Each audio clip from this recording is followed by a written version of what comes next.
Welcome back, everybody. My name is Davin Chitwood. I'm the sales executive here at Kirkham Iron Tech.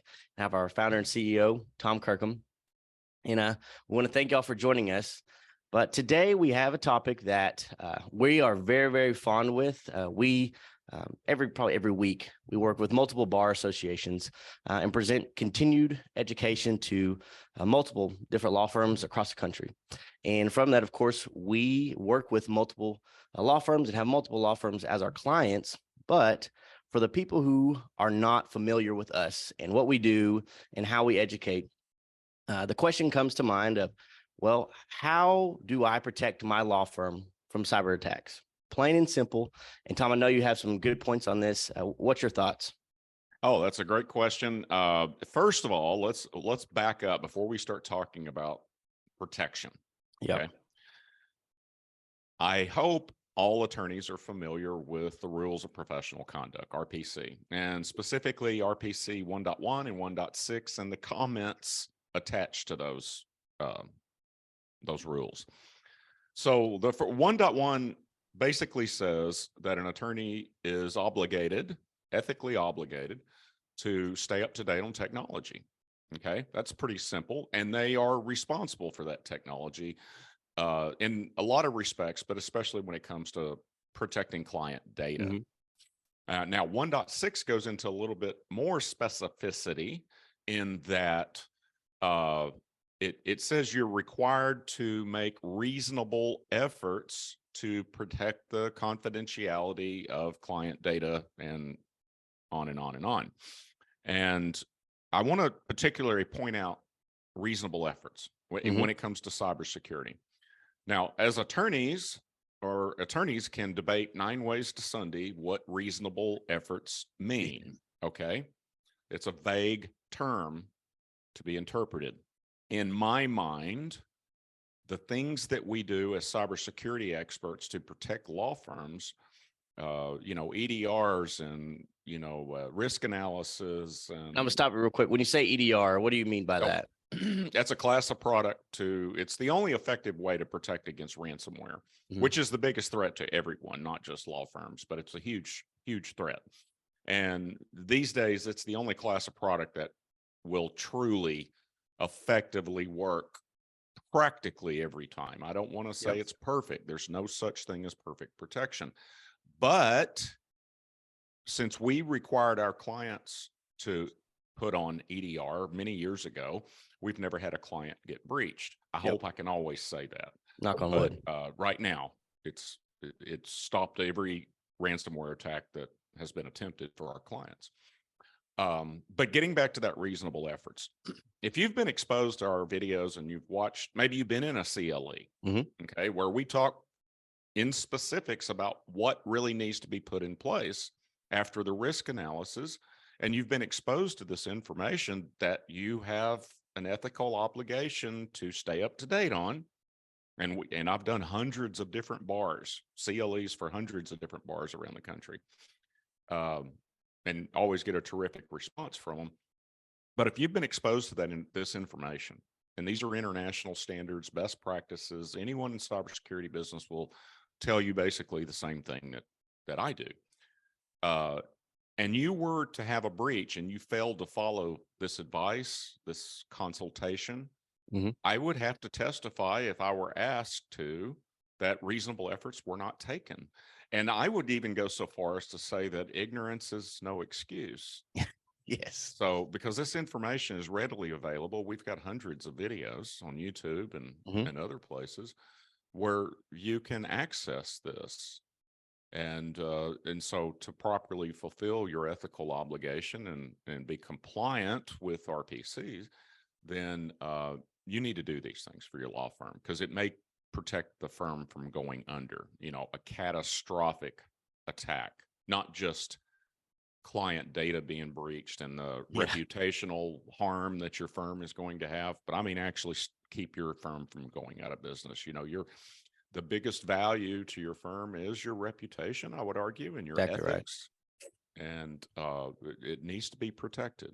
And you've got to make an effort to do that. Now, the next step, do a risk analysis. Not all Yes. law firms need to be protected the same exact way.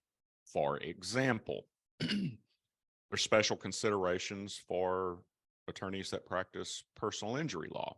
You've got medical records, maybe other sensitive information that falls into compliance and regulations and laws outside of your RPCs that require you to protect these PHI, patient health information. It's HIPAA, requirements.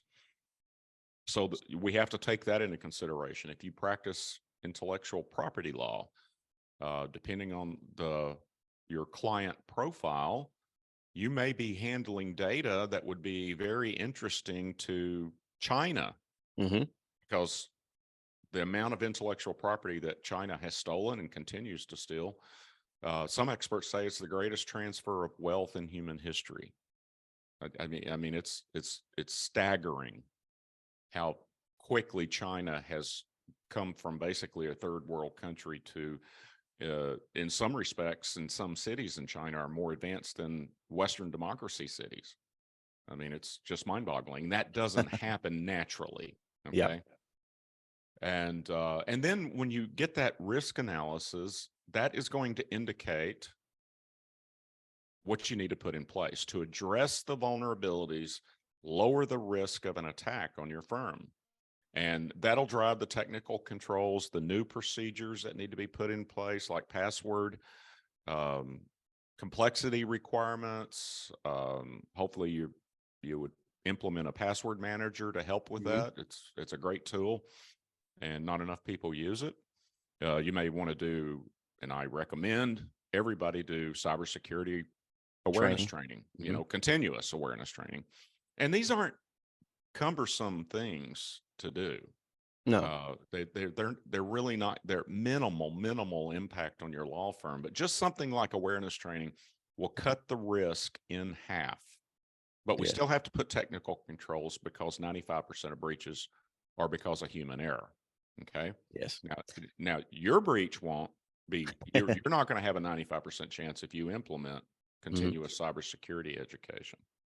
So, and I would go so far, and I read an article about this a few days ago, was we need to quit blaming the end user for these 95% of the breaches. The employee. Right? Stop blaming the employee. Yes. Right. And if your culture is set up in such a manner that employees don't report suspicious things or things that don't feel right, they're afraid of the fallout because they screwed up, that you've got to really think about your culture from a leadership perspective, because you can't let it go unreported.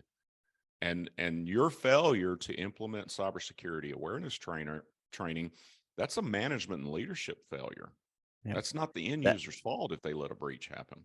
That's a whole nother subject that we should tackle very, very soon. That's changing the mindset from putting it on employees to starting with management. That it's a trend that isn't here yet, but it's coming very, very soon.